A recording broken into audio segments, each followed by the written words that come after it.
Hello students, N के मित्तर law class में आपका स्वागत है। आज हम यहाँ पर ट्रांसफ़र ऑफ प्रॉपर्टी एक्ट से रिलेटेड एक और इम्पॉर्टेंट टॉपिक लेकर आए हैं। जैसा कि आप जानते ही हैं कि हमने इससे पहले सेक्शन 6 और सेक्शन 13 की क्लास को कंप्लीट कर लिया है। आज हम यहाँ पर सेक्शन 14 से रिलेटेड इम्पॉर्टेंट टॉपिक्स कवर करेंगे। सेक्शन 14 जो कि यह बताता है रूल अगेंस्ट परपेचुइटी, जिसे हम हिंदी में शाश्वतता के विरुद्ध का नियम कहते हैं। अगर हम बात करें तो पेपर में ज़्यादातर प्रीवियस ईयर के पेपर में रूल अगेंस्ट परपेचुइटी और इससे रिलेटेड जो भी इसके एक्सेप्शंस हैं उनके बारे में पेपर में पूछा गया है। तो चलिए फिर अपना आज का लेसन हम स्टार्ट करते हैं, जिसमें आज हम रूल अगेंस्ट परपेचुइटी और इससे रिलेटेड एक्सेप्शंस के बारे में बात करेंगे।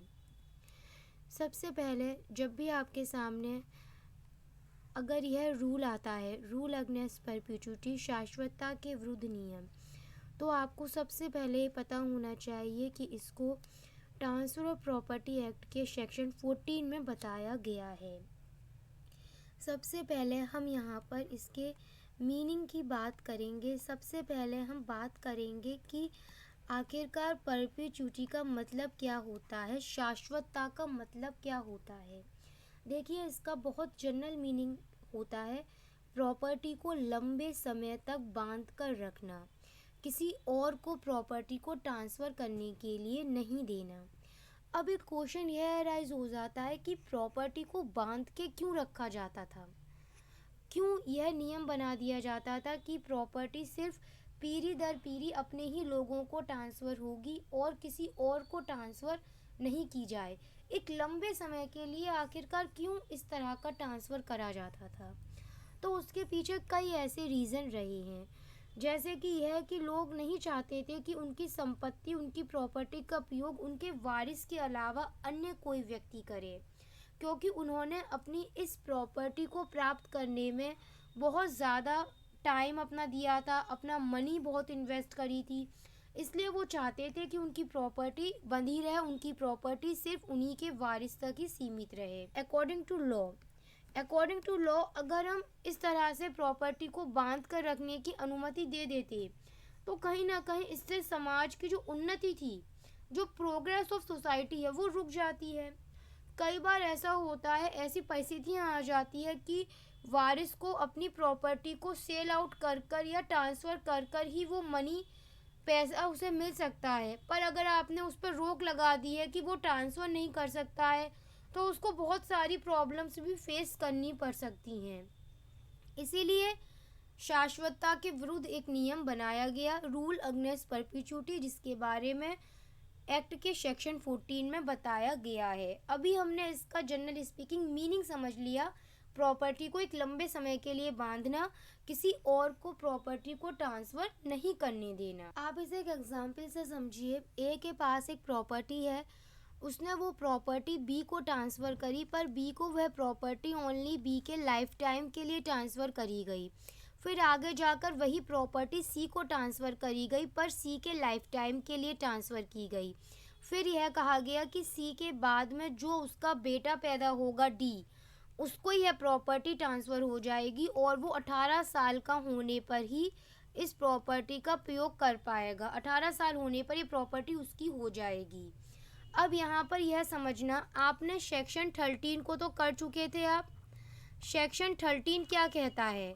सेक्शन 13 यह कहता है कि जब भी प्रॉपर्टी किसी अनब्रोन पर्सन को ट्रांसफ़र की जाती है तो उससे पहले ज़रूरी यह होता है कि वह प्रॉपर्टी किसी लिविंग पर्सन को ट्रांसफ़र की जाए। लिविंग पर्सन को उसके लाइफ टाइम पीरियड के लिए या फिर एक टाइम पीरियड के लिए वो प्रॉपर्टी ट्रांसफ़र की जाए, और अनब्रोन पर्सन के उस टाइम पीरियड में या उस लिविंग पर्सन के लाइफ टाइम पीरियड में जीवित पैदा होना बहुत ज़रूरी होता है, तभी वो प्रॉपर्टी उस अनब्रोन पर्सन में वेस्टेड मानी जाती है। अब एक बात समझना, रूल अगेंस्ट परपेचुइटी के तहत यहाँ पर जो प्रॉपर्टी है उसको क्या कहा गया है कि वो प्रॉपर्टी वेस्टेड होगी कब? अनब्रोन पर्सन में, जब वो 18 साल का हो जाएगा। अगर यहाँ पर नियम यह बना दिया जाता, अगर यहाँ पर ये नियम यह होता कि डी को यह प्रॉपर्टी तब मिलेगी जब वो 25 साल का हो जाएगा। क्या नियम बना दिया गया? जब वो 25 का हो जाएगा तब उसे प्रॉपर्टी मिलेगी। तो क्या इतने लंबे समय तक प्रॉपर्टी को रोकना सही होता? नहीं, तब सही नहीं होता। यह वाली बात आपको याद रखनी है। अगर यहाँ पर 18 साल का जो प्रोविज़न था उसके मेजर होने तक प्रॉपर्टी को रोकने का, तब हाँ इसको वैलिड करा जाएगा और तब तक के लिए प्रॉपर्टी को रोका जा रहा है। अगर उस अनब्रोन पर्सन के मेजर होने तक प्रॉपर्टी को रोका जा रहा है। और जनरल स्पीकिंग भारत में, इंडिया में मेजर होने की जो एज है वो 18 साल है।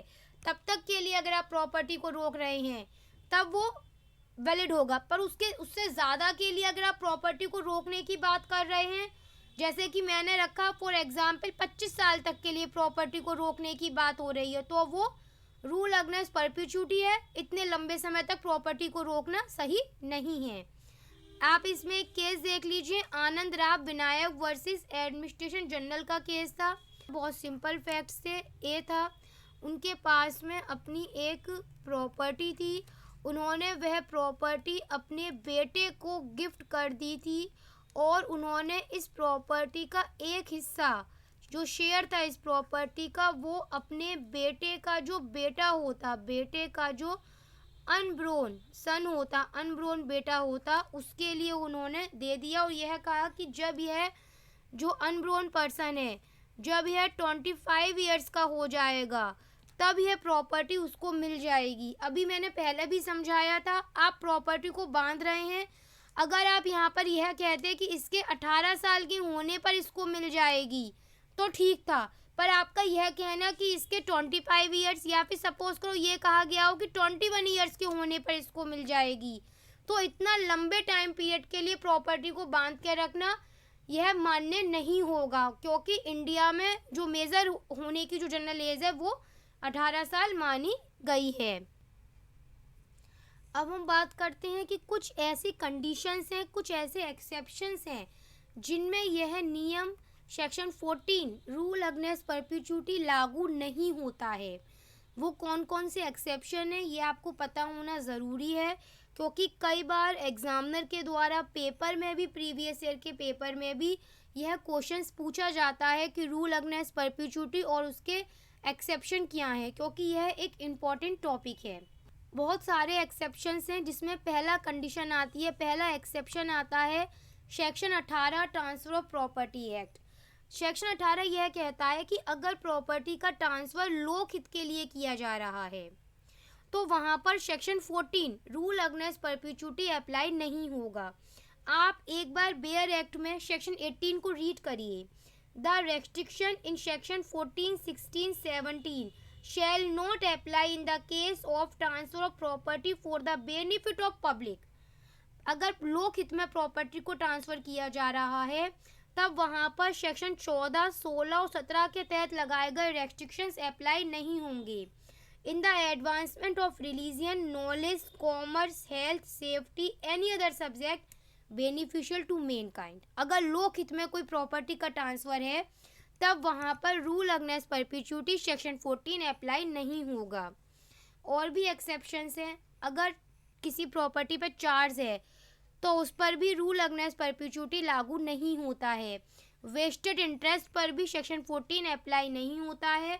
अगर कोई लीज़ है और उस लीज़ को आप रिन्यूअल करवा रहे हैं तो वहाँ पर भी सेक्शन 14 अप्लाई नहीं होता है। उसके पीछे एक रीज़न भी है, क्योंकि जो आप लीज़ को रिन्यूअल करवा रहे हैं तो आप कहीं से भी संपत्ति का, प्रॉपर्टी का ट्रांसफ़र नहीं कर रहे, आप उस प्रॉपर्टी पर कोई नए हित का सर्जन नहीं कर रहे, आप उस पर कोई भी न्यू इंटरेस्ट क्रिएट नहीं कर रहे हैं। इसलिए भी जब भी लीज़ का रिन्यूअल होता है तो उसमें भी यही कहा जाता है कि वहाँ पर सेक्शन 14 अप्लाई नहीं होता है। पर्सनल कॉन्ट्रैक्ट में भी सेक्शन 14 अप्लाई नहीं माना जाता है। तो ये कुछ एक्सेप्शंस थे। इसी के साथ यहाँ पर आज आपका सेक्शन 14 विथ एक्सेप्शंस कंप्लीट हो जाता है।